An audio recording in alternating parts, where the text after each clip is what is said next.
አንድ ሻዕቢያ ተዋጊም በሩጫ ወዳለንበት መጥቶ ቶሎ ነጭ ልብሳችሁን አውልቁ፣ ለጀቶቹ በቀላሉ ስለሚታይ ኢላማ ውስጥ እንዳታስገቡን ብሎ ትዕዛዝ ሲሰጥ የሕክምና ልብሳችንን አውልቀን አጣጥፈን በጉያችን መሸሸግ ጀመርን። በዚች ቅጽበት የጦር ጀቶቹ ልብ የሚሰነጥቅ ድምፃቸውን ለቀው በቅርብ ርቀት ከመሬት ከፍ ብለው ሲያልፉ ሁለት ከባድ ፍንዳታዎች ተከተሉ። የጀቶቹ ድምፅ እየደበዘዘ ሲሄድ የብዙ ሰዎች ለቅሶና ጩኸት ከርቀት መስማት ጀመረ። ምን እንደተፈጠረ ለማየትና ምናልባት የተጎዱ ሰዎች ካሉ እርዳታ ለመስጠት ጩኸቱ ወደ ተሰማበት አቅጣጫ ለመሄድ ካሰብን በኋላ ጀቶቹ ተመልሰው መጥተው ሊደበድቡ ስለሚችሉ ተቻክሎ መንቀሳቀስ ለጀቶቹ ኢላማነት ስለሚዳርግ ባለንበት ቦታ ተረጋግተን ለጥቂት ደቂቃዎች መጠበቅ እንደሚሻል ማምነን አድፍጠን ተቀመጥን። የጩኸቱ መጠን እየጎላና እየተበራከተ ሲመጣ ወደ ጩኸቱ አቅጣጫ በፍጥነት ሄድን። ፍንዳታው የደረሰበት አካባቢ ስንደርስ ቦታው በሰው ተጨናንቋል። ወድቀው የማይነሱ ብዙ ሰዎች ይታያሉ። ቁስላቸውን ይዘው በስቃይ የሚያለቅሱ ብዙዎች ናቸው። የተቀረው ደግሞ ሊረዳ መጥቶ አብሮ የሚያለቅስ ነው።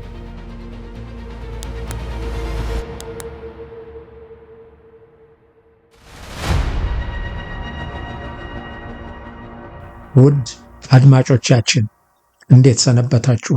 ዛሬ የምናቀርብላችሁ ቀይ ባህር ሲቀላ በሚል ዶክተር ፍርዳወቅ ማሞ የጻፉትን እውነተኛ ታሪክ ይሆናል።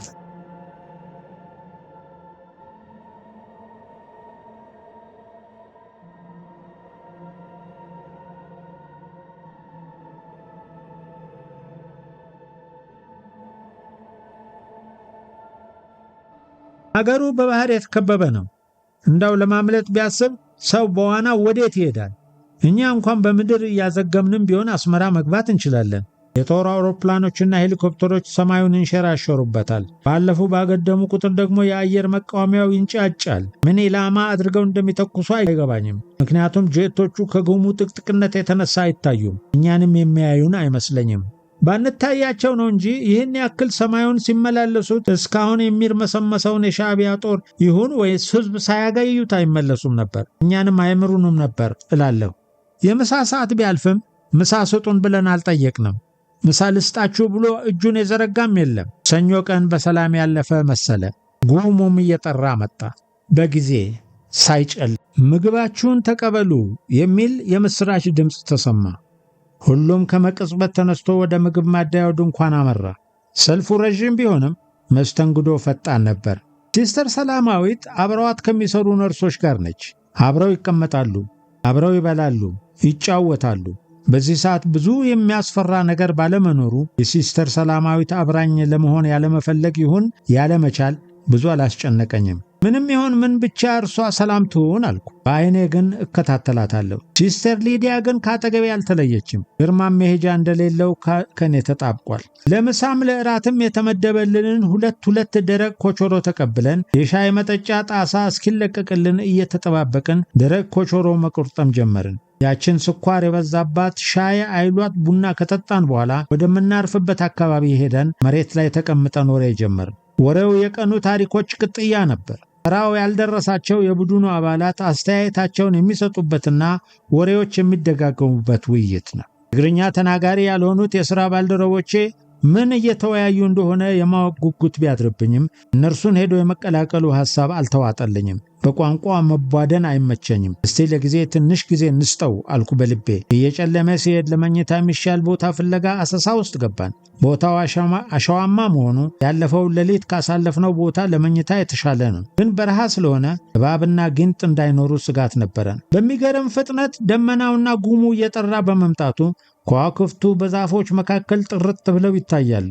ጨለማውም እንዳለፈው ሌሊት ድቅድቅ ያለና አይን ቢወጉ የማያሳይ አልነበረም። ሰው ሁሉ ዛፎቹን ራስጌ እንዲሆኑ የመረጠ ይመስላል። ተጠጋግቶ ለማደርም አንዱን የዛፍ ግንድ 5-6 ሰዎች እንደ ራስጌ ተጠቅመው ዙሪያውን ከበን ለማደር ተስማማን። ሊዲያ ሴቶች ያሉበትን አንዱን ቡድን ተቀላቅላ እንድታደርግ ተነጋገርንና እኔና ዶክተር ግርማ ጎን ለጎን በጀርባችን ተጋለለን። የሰማይ ከዋክብትን እናጠና ይመስል ትኩር ብለን እያየናቸው ዝቅ ባለ ድምፅ የባጤ ቆጡን እናወራለን። የወቅቱ ቅዝቃዜና የመሬቱ መጎርበጥ እንደማያስተኛም በመገበት አንድ ሐሳብ መጣልኝ። ዶክተር ግርማ ልክ ጉርጉሱም መዋኛ ዳር ላይ እንደምናደርገው በሰውነታችን ልክ የምንተኛበትን አሸዋ በጣም ሳንጠልቅ ብንቆፍረው እኮ ቢያንስ ከግራ ከቀኝ የሚመጣውን ነፋስ ይከላከለናል። ምቾቱም እንዲሁ በገላጣ ከምንጋደሙበት ይልቅ ይሻላል ስለው እንሞክረው አለ ዶክተር ግርማም በመስማማት። ስንሞክረው በእርግጥም ምቾቱና ቅዝቃዜው የተሻለ ነበር። ከላይ የሕክምና ልብሳችንን ለብሰን ተመቻችተን ሲያዩን ሌሎችም ይህንኑ ማድረግ ጀመሩ። ድካሙ ቢጫጫነንም እንቅልፋችንን አልቆ ተነስተን ሐሳብ ውስጥ እንዳንገባ ሌሊቱን አጋምሰን ለመተኛት ወሰንን። ይህ ታሪክ እኮ መጻፍ ያለበት ነው አለ ዶክተር ግርማ። መቼም ሬዲዮ ማዳመጥና ማንበብ ሕይወት ስለሆነ እንጂ በዚህ ሰዓት ስለ መጻፍ ማን ያስባል? መጻፊያው ሲገኝ አይደል? እንዳው በሕይወት መዝለቃችንስ ማን አውቆት አልኩት። በሕይወት ላንኖር እንችላለን፣ ግን ሁሉም ሰው መቼም አይሞትም። እድለኛ የሆነ ለታሪክ ያስቀምጠዋል ለዶክተር ግርማ። እርሱስ እውነት ነው ብዬ ኪሴ ውስጥ የማስቀምጣት የታካሚዎችን ሁኔታ ክትትል የመዘግብባትን አንዲት ትንሽ የኪስ ደብተሬ ትዝ ብላኝ ኪሴን ስዳብስ አገኘኋት። ከመርከቡ ዘለን ባህር ውስጥ ስንገባ በውሃው ርሳ አለመቦጫጨቋ እየገረመኝ አገላብጬ አየኋት። ዕድሜ ለምጽዋ ሙቀት ደርቃ ለሥራ ዝግጁ ነበረች። እንዲያውም በሰላም ያሳደረን ከነገ ጠዋት ጀምሮ እያንዳንዱን ቀን ክንውን ባጭሩ መጻፍ ጀምራለሁ አልኩትና እንዴት ነው የቁስሉ ህመም ተሻለ ጠየቅኩት። ኧረ በጣም ደህና ነኝ። ፋሻውን ከጠቀለልኩት በኋላ ስራመድ ህመም አይሰማኝም። አየኸው አይደል የውፍረትን አባዜ።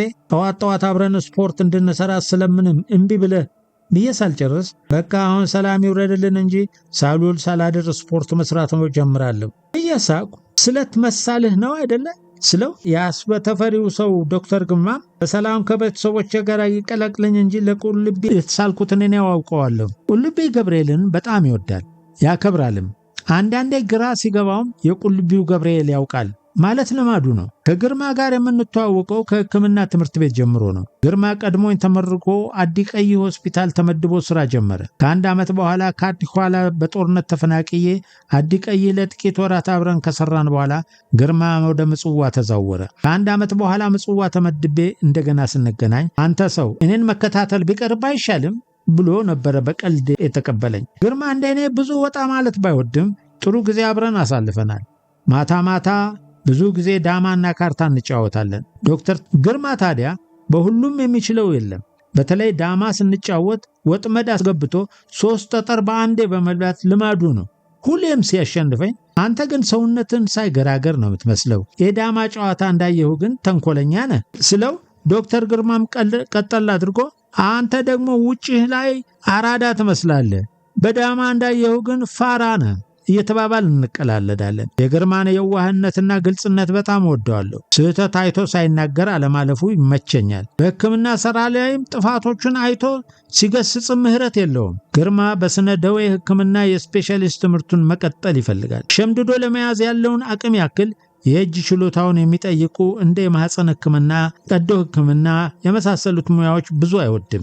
በሚቀጥለው ዓመት ትምህርቱን ለመቀጠል የሚያስችለውን መግቢያ ፈተና ለመፈተን ቀን ከሌሊት ሲያነብ ነው የሚውለው። ግን አሁን እነዚህ ሰዎች ምን የሚያደርጉን ይመስልሃል? አለ ግርማ ትግርኛ በመቻሌ ከእርሱ ይልቅ የሻዕቢያን ልቦና የማውቅ ይመስለው። እኔ ምን አውቃለሁ ግርማ፣ ግን የከፋ ነገር ይመጣል ብዬ አላስብም አልኩት። ይህን እኮ ቤተሰቦቻችን ልጆቻችን ሞተዋል ብለው ለቅሰው ላይ ይሆናሉ አለ። እኔም ከራሴ ጉዳይ ይልቅ የቤተሰቦችን ጭንቀት ማሰብ ሊገለኝ ነው። የእውነት ግን ምን የሚያደርጉን ይመስላል? አለ ስጋቱ አለቅ ያለው ግርማ። እኔ እንግዲህ በሻዕቢያ ተማርኬ አላውቅም። ተማርኮ የሚያውቅ ታናሽ ወንድሜ እንደነገረኝ ግን ሻዕቢያ ከሲቪሎች ጋር ምንም ችግር የለባትም ብዬ የሰማሁትና የልቤን ምኞት ነገርኩት። ግን ሂዱ ቢሉንስ ወዴት እንሄዳለን?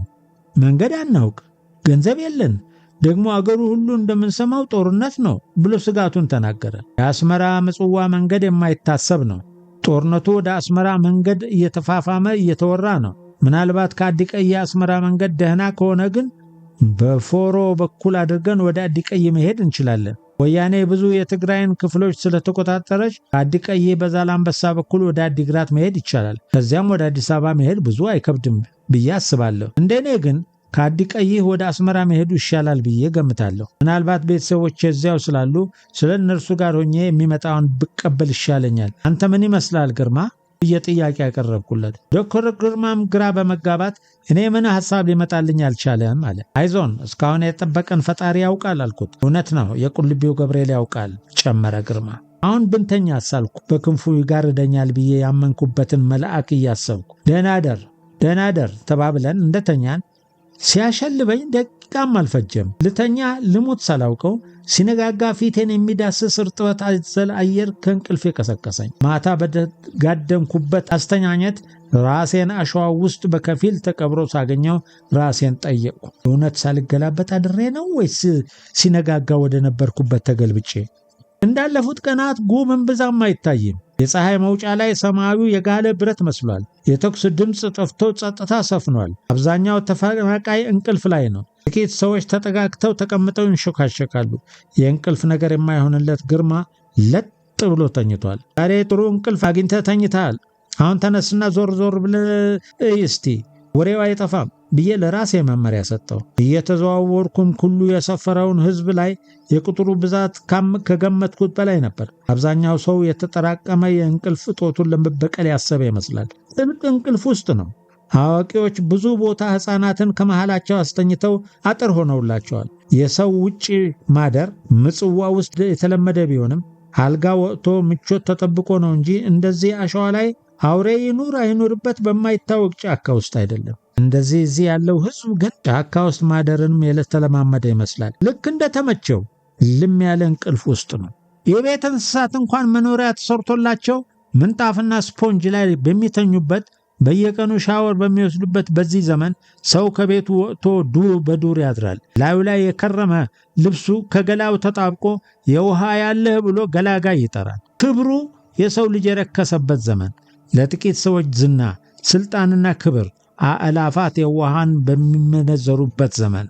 ድሮ ሰው ምንም በሕይወት ሲኖር ብዙ ክብር ባይቸረውም አስከሬኑ ለቅብር ሲያልፍ ግን መንገደኞች ይቆሙለታል፣ ኮፍያ ይወልቅለታል፣ ወታደር ሰላምታ ይሰጠዋል። የንጉሱም ከመኪና ይወርዱለት ነበር ይባላል። የአሁኑ ዘመን ግን በየጥሻው እንደ ቅጠል የረገፉትን የወጣቶች ሬሳዎች ስብዕና እንዳልነበራቸው፣ የተወደዱ እንዳልነበሩ፣ ዘመድ ወገን እንዳልነበራቸው፣ ጠቃሚ እንዳልነበሩ አላፊ አግዳሚው በላያቸው ሲረማመድ ዝንብና በረሮ ረግጦ የሚያልፍ የማይመስልበት ዘመን ነው እያልኩ ከራሴ ጋር እያወራሁ ጫካውን ዞርኩ። እንደዚህ አይነት ሰፊ ጫካ ቆላማው የምጽዋ አካባቢ ይኖራል ብዬ አስቤ አላውቅም። የማክሰኞ ጠዋት ብርሃን ፍክት ያለ፣ ሰማዩም ጥርት ያለ ነበረ።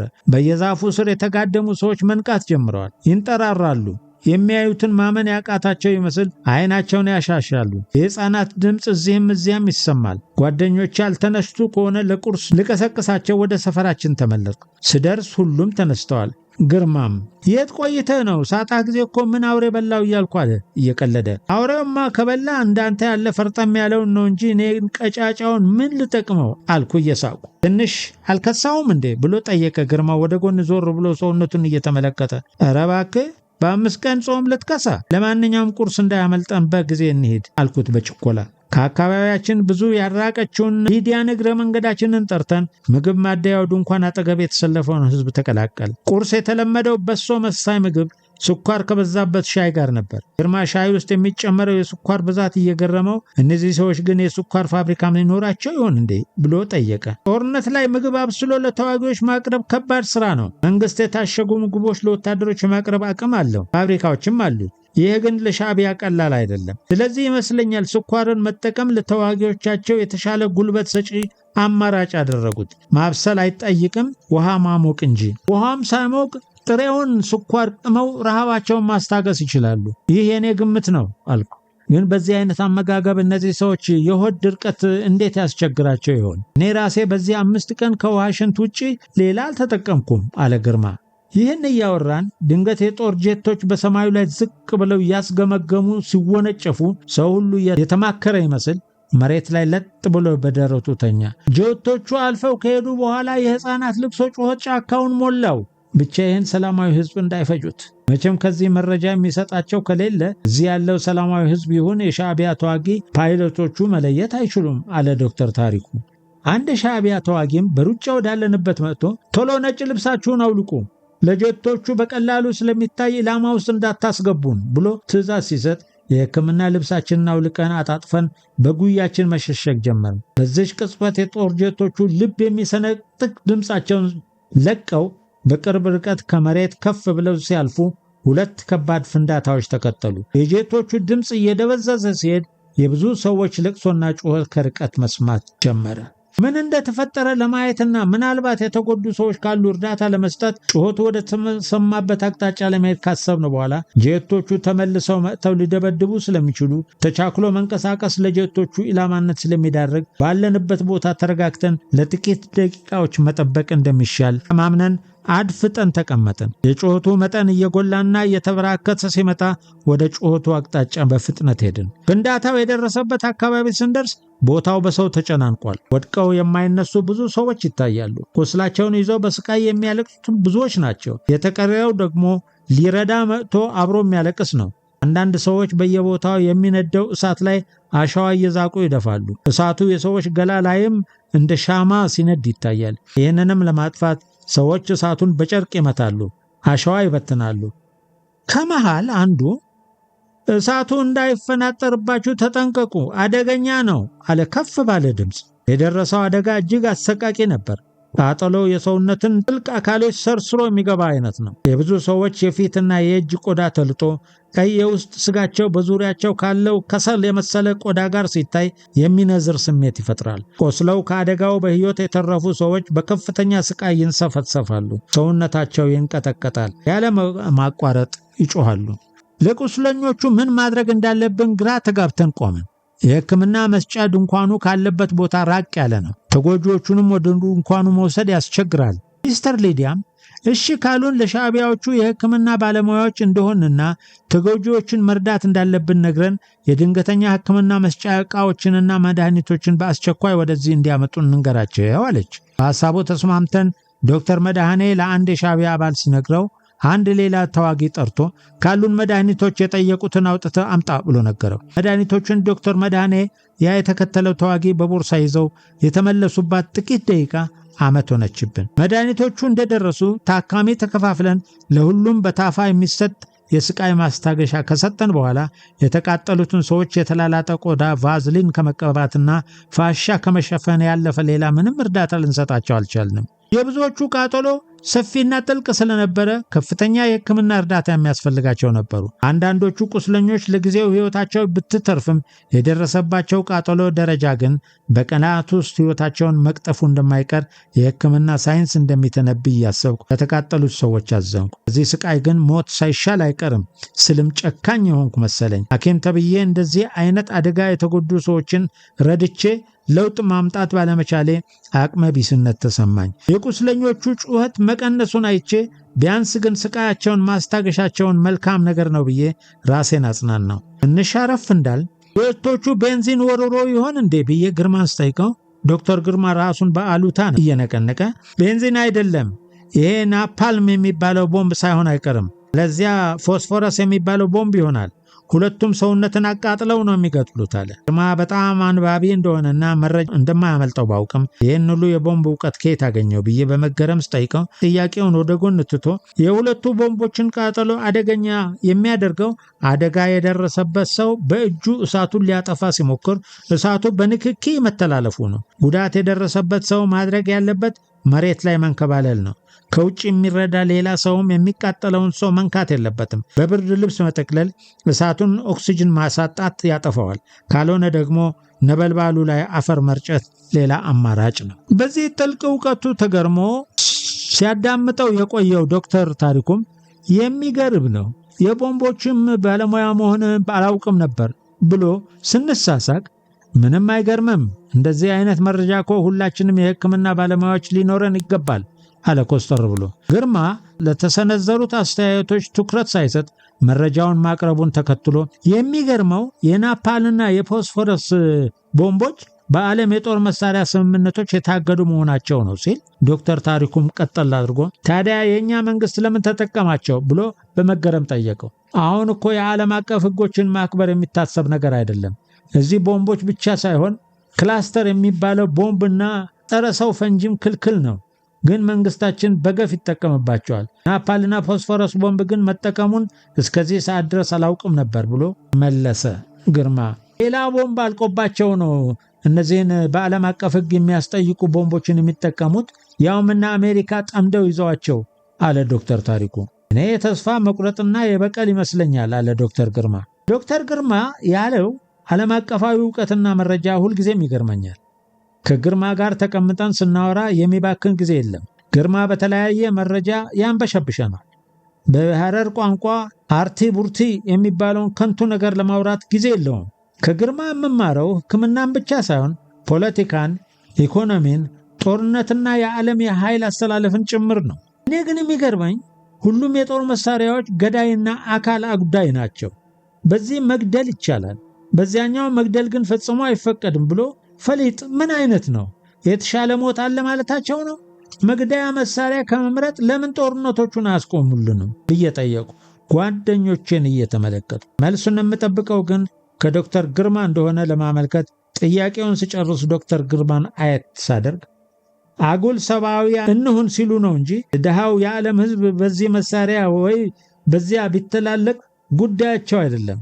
ብቻ በስምምነቶቻቸው ሊያወግዙትና ሊያጠቁት የፈለጉትን ለማጥመድ የአንዳንድ መሳሪያዎችን ዓለም አቀፋዊ ክልከላን ያውጃሉ። አንዱን ሀገር ለማገልገልና ማዕቀብ መጣል ሲፈልጉ ራሱን ለመከላከል ያስቀመጠውን መሳሪያ የተከለከለ ነው ብለው በሐሰት መስክረው ለማጥቃት የሚያወጡት ሕግ ነው እንጂ በእውነት ለጦርነት ሰለባዎች አዝነው አይደለም ብሎ ዶክተር ግርማ ከንግግሩ አረፍ አለና ቀጠለ። እንደው አሁን ከኒኩሌር ቦምብ የበለጠ 100 ሺዎችን በአንድ ጊዜ ጸጥ የሚያደርግ መሳሪያ በዓለማችን ታይቶ ያውቃል? እና ይህንን አስከፊ ጥፋት በሂሮሺማና ናጋሳኪ ያደረሰችው አሜሪካን ማን ጠየቃት?